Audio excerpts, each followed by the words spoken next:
கடந்த 4 ஆண்டுகளில் விவசாயிகள்ட்ட இருந்து கொள்முதல் செய்யப்பட்ட நெல் எவ்வளவு தெரியுமா?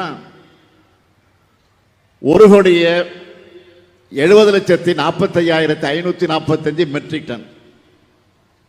இதில் ஆண்டுக்கு சராசரியா கொள்முதல் செய்யப்பட்ட நெல் 42,61,386 மெட்ரிக் டன்.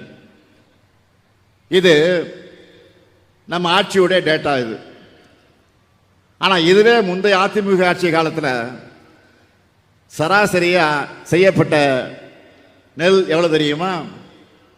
ஆண்டுக்கு 22,70,293 மெட்ரிக் டன் மட்டும்தான்.